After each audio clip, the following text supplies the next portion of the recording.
Oke, direkan kita lanjut ke kuliah kita di matematika. Sedikit review yang sudah kita bahas pada minggu lalu. Apakah suara saya jelas ini? Izin dulu. Cek, cek. Suara saya bisa dengar ya? Halo, halo. Jelas, Jelas, Pak. Pak, jelas. Oke, siap, siap. Sangat jelas pakai headphone gamers, sangat jelas ini. Oke, kembali ke pembahasan yang sebelumnya ya. Kita di pertemuan yang awal kita sudah membahas tentang sistem bilangan biner, oktal, heksadesimal. Apa maksudnya dan bagaimana kita untuk mengkonversinya sudah kita bahas. Selanjutnya kita masuk ke pembahasan di mata kuliah ini tentang matriks dan vektor. Jadi matriks dan vektor ini pada dasarnya ini mungkin salah ya. Kita kembali ke ini.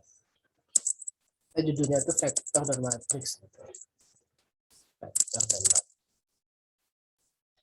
Urutannya itu kita bahas vektor dulu, baru kita bahas matriks. Jadi pembahasan tentang vektor matriks terkait dengan bagaimana kita memahami tentang data.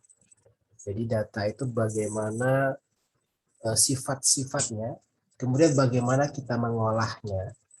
Itu terkait dengan vektor matriks. Kalau vektor ini terkait dengan data itu kita sifatkan sebagai vektor. Ketika kita sudah kuliah di TI, kita akan memiliki komoditas utama kita itu adalah data. Nah, data kita itu dinamis. Dalam artian data kita itu akan selalu berubah mengikut waktu tertentu. Misalkan pada sekian detik atau sekian jam, sekian minggu, ada perubahan data. Nah, ketika data itu berubah, dia memiliki nilai perubahan dan dia memiliki arah perubahan. Apakah arahnya semakin besar atau semakin kecil? Apakah besarnya sangat signifikan atau hanya perubahan yang pelan-pelan? Perubahan yang memiliki nilai dan memiliki arah tersebut itu vektor. Maka kita memahami data kita sebagai vektor. Dan ketika data kita tuh banyak, pada sekian waktu tertentu, data terkumpul, data itu disimpan di dalam bentuk matriks. Sehingga kita memahami data dalam bentuk vektor, kita mengolahnya menggunakan matriks. Ini konsep dasar yang seminimalnya kita akrab dengan istilah-istilahnya.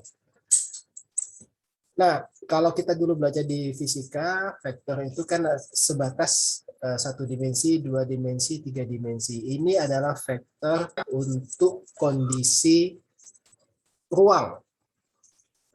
Ditambah waktu. Itu pemahaman untuk vektor di dunia fisik atau di fisika. Ketika kita secara umum, kita di TI itu mulai diskusi secara umum bahwa vektor itu ya sekumpulan data.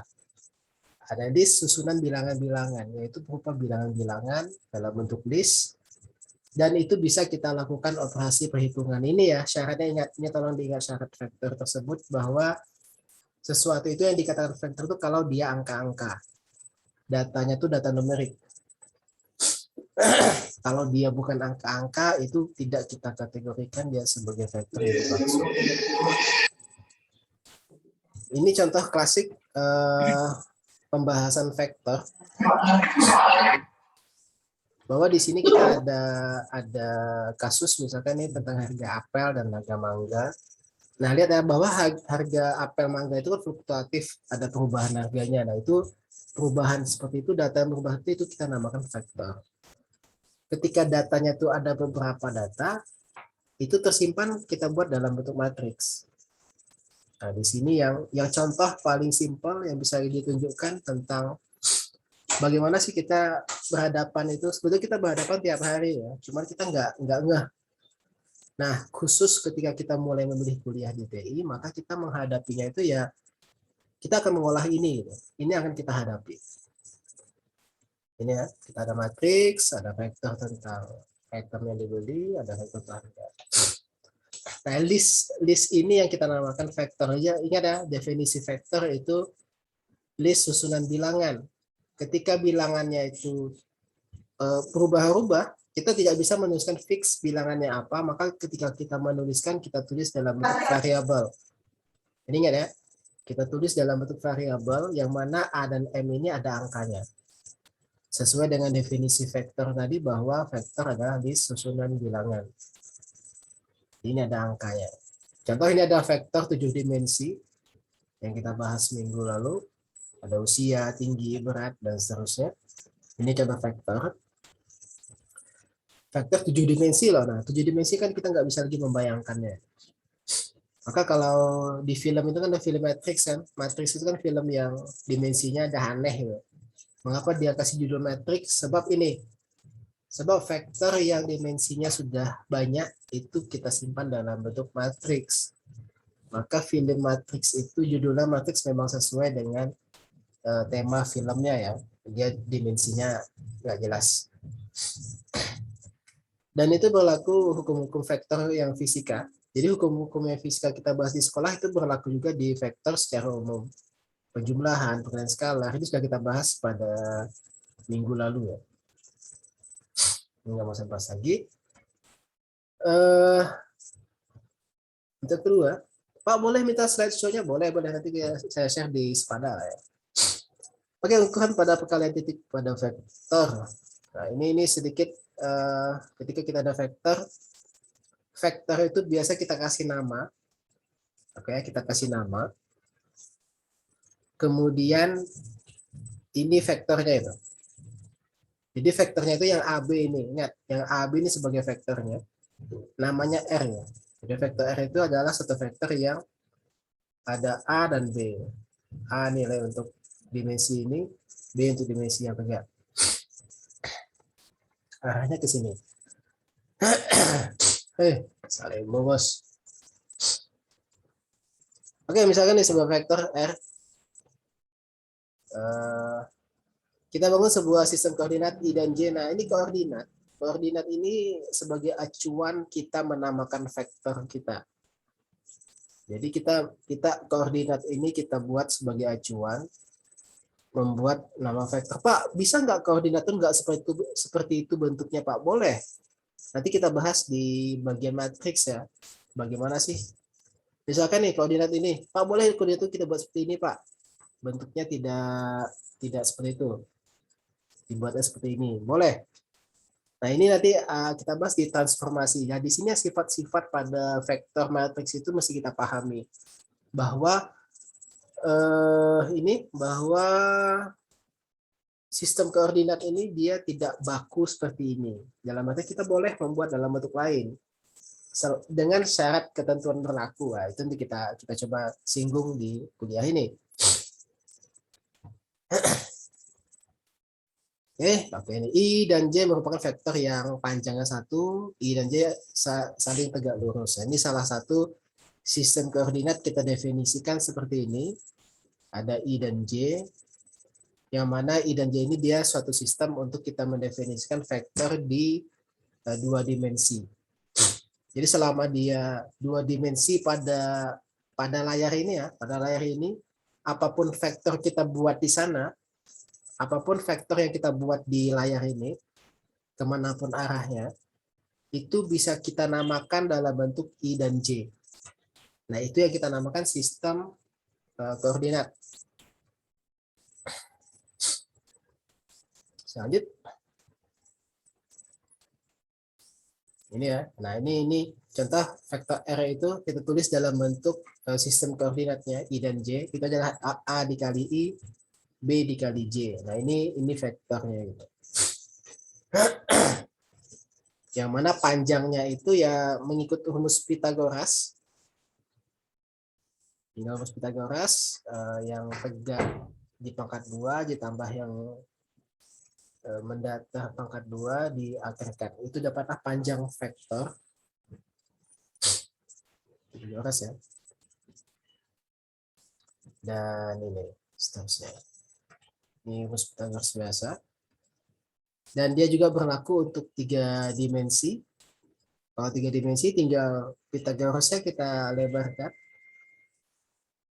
3 dimensi. Jadi kalau ada vektor 3 dimensi, mau mendapatkan panjangnya, tinggal kita pangkatkan 2 semua, kita jumlahkan, kita akarkan. Dan itu berlaku untuk vektor secara umum. Nah, di sini yang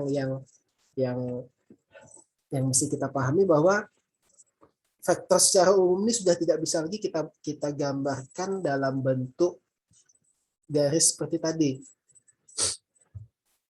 Kalau yang tadi ya, kalau yang 3 dimensi ini masih bisa kita gambarkan, kita visualkan ya, masih bisa kita visualkan satu vektor yang 3 dimensi gitu ya, misalnya ini 3 paksi kita buat, biasa kita buat seperti ini, lalu ada suatu vektor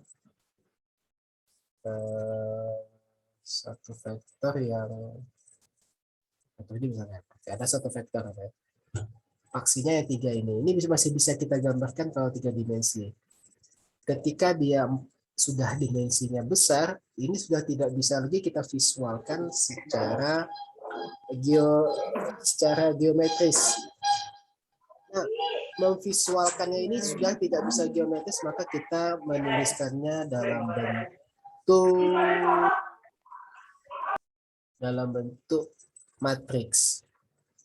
Jadi itu ya, vektor ketika sudah di atas 3 dimensi, itu visualisasinya dalam bentuk matriks. Dalam artian kita menuliskannya dalam bentuk matriks yang persen. Oke. Yuk. Oke, ini contoh. Ini contoh nanti silahkan apa ya? Ini tolong di screenshot dan coba dikerjakan nanti. Di screenshot saja dulu soal ini. Nanti dicoba untuk digambarkan. Nah, ini contoh kita vektor S dan R. Oke, ini ada istilah perkalian titik pada vektor. Jadi perkalian titik ini suatu definisi, suatu operasi di dalam vektor itu dinamakan perkalian titik atau dot. Dot apa ya? Lupa saya bahasa Inggrisnya. Dot product ya. Dot product. Definisinya ini, jadi kalau ada 2 buah vektor, kita ada 2 buah vektor, kita kali titik, itu definisinya seperti ini. Hasilnya adalah berupa suatu skalar, suatu angka saja, bukan vektor. Jadi kita definisikan seperti ini. Ini definisi ini tinggal, ingat saja ini SMA sudah bahas ya, saya ini di fisika. Sama. Yang jelas kita ada, oke ya, kita untuk hari ini, kita ada bahas panjang vektor. Jadi tolong diingat pohonnya ya. Pohon yang kita bahas hari ini, pertama ada tentang vektor. Kita ada panjang vektor. Menyusun vektor pada koordinat, kemudian panjang vektor. Kemudian kita ada perkalian titik pada vektor. Jadi itu sebagai kata kunci hari ini ya yang mesti kita ingat. Untuk perkalian titik pada vektor itu tinggal ingat aja. Kalau ada 2 buah vektor, kita kalikan bilangan-bilangan pada vektor tersebut yang posisinya sama, kemudian kita jumlahkan. Nah, itu perkalian titik pada vektor. Contoh ini, S kita min 1, 2, R kita 3, 2, maka perkalian titik S titik R itu min 1 dikali 3, 3 kali min 1, ini sesuaikan posisinya gitu ya. Ditambah 2 dikali 2, dapatlah hasilnya 1. Nah, ini perkalian titik pada vektor. Kalau ini diingat rumusnya itu dulu. Nanti untuk bagaimana kita menggunakannya kita bahas di pertemuan selanjutnya. Kemudian nih hukum-hukum yang berlaku pada perkalian titik ini apa ya? Ini hukum-hukum dasar pada operasi penjumlahan, ada komutatif, distributif, asosiatif. Ini istilah-istilah ini sih harapan saya kalian akrab dengan istilah-istilah ini. Contoh komutatif itu maksudnya berlaku hukumnya itu Kalau A di dot B, komutatif itu bisa dibalikin. Itu sama dengan B dot A. Ini komutatif. Distributif itu maksudnya, contoh kalau A kita dot dengan B tambah C. Oke, A dan B ini vektor ya. Kita anggap ini suatu vektor. Vektor A di dot B itu sama dengan vektor B dot A. A dot B tambah C ini sama dengan A dot B tambah A dot C. Oke, ini kita namakan distributif. Ini kita namakan distributif. Kalau asosiatif itu kondisinya kalau kita dapat A dot B dot C, ini kita kurung di sini. Kita dahulukan B dot C, itu sama aja dengan A dot B-nya kita dahulukan. Ini kalau dotnya sama-sama dot itu ya. Dot C. Oke, ini kita namakan asosiatif. Operasi kita tuh dot. Kita fokus pada operasi dotnya. Nah, ini yang kita namakan hukum-hukum berlaku. Hukum-hukum berlaku ini sifatnya apa ya? Pentingnya dia mesti minimal kita tahu lah, minimal kita tahu ini, oh ternyata berlaku hukum-hukum ini. Dan istilah-istilah ini usahakan kita biasa mendengarkan ya, supaya ketika disebutkan kita nggak bingung. Minimal seperti itu. Oke, nanti video ini akan kita share di YouTube, boleh dicek nanti ya. Saya lanjut. Pakai titik pada vektor terhadap diri sendiri kuadrat ukurannya. Ya. Jadi kalau ada suatu vektor didot dengan dirinya sendiri, itu sama aja dengan panjangan dipangkatkan 2. Dan selesai kuliah hari ini. Semoga bermanfaat. Kita stop recordingnya sebentar, maaf posisinya. Stop share dulu.